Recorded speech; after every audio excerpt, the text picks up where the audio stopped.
Hey guys, this is Diane here from Design Creative, and I am a web designer and WordPress consultant that helps designers, agencies and entrepreneurs get the most out of using WordPress for their business. Now today we're going to be talking about images and the importance of, having good images for your website.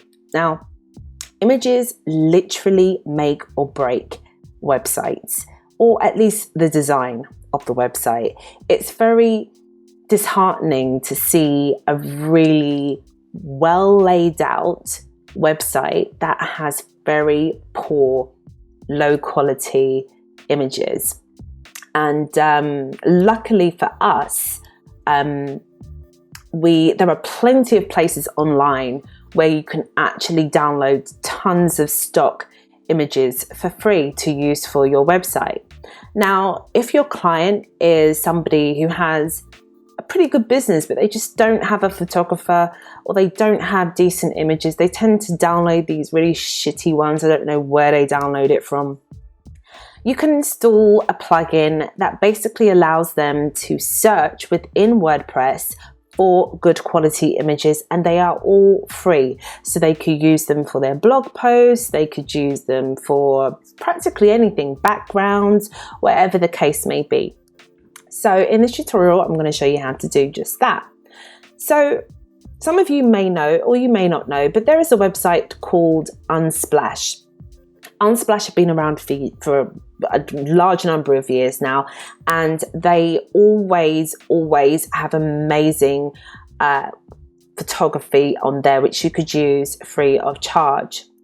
Now, somebody has made a plugin which you can install on your WordPress site, and you can draw in all of these images from Unsplash into your WordPress site. So you don't even have to kind of go on the website and, trawl through everything. You can literally just do everything from your dashboard.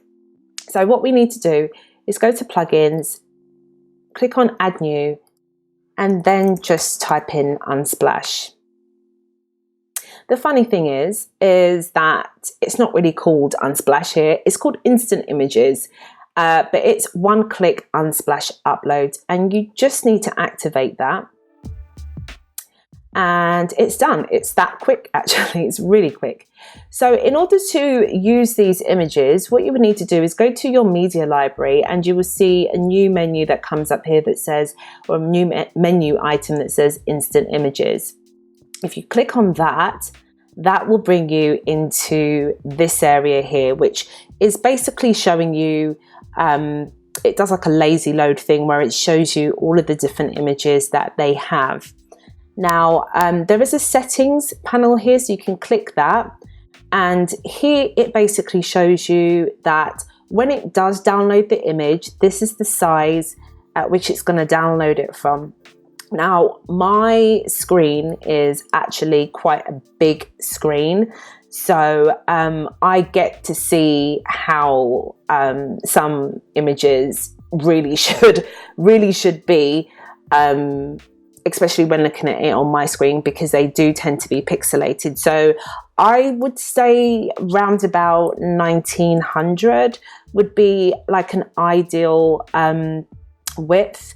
Some people may beg to differ, but I kind of think that's more of a soft spot for me, to be honest. And you could just click to save that, like that. And now I'm just going to click out of the settings. Now, what I like about this is it's got like a little search bar up here. So if I type in sky and press enter, it shows me all of the images related to sky. Okay. I like the fact that it has the names of the photographers on there, and if you click on any of the cogs, it shows you the name of the photo, the file name, and you can add like a caption to this if you need to, and the alternative text if you need to as well. So I'm just going to pick, I really like this one. I'm just going to click on it. And what it does is it just downloads it, resizes it, and boom, it's straight inside your media library.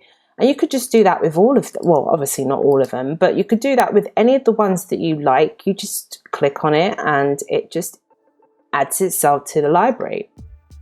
So if I do click on the library up here now, you will see that we have our images nicely here, and we can just add these easily into our blog post if we need to.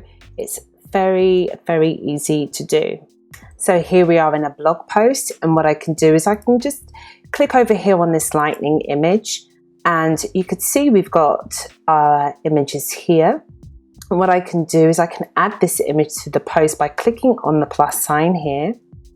Now that's it for the tutorial. It's a very quick one today. If you have any comments about this plugin, let me know. If you know any more plugins which are kind of similar to this, let me know. If you've got any suggestions for any videos that you may want me to do on this channel, please let me know. Also, if you do enjoy the content on this channel, please subscribe as well. And I will speak to you very soon.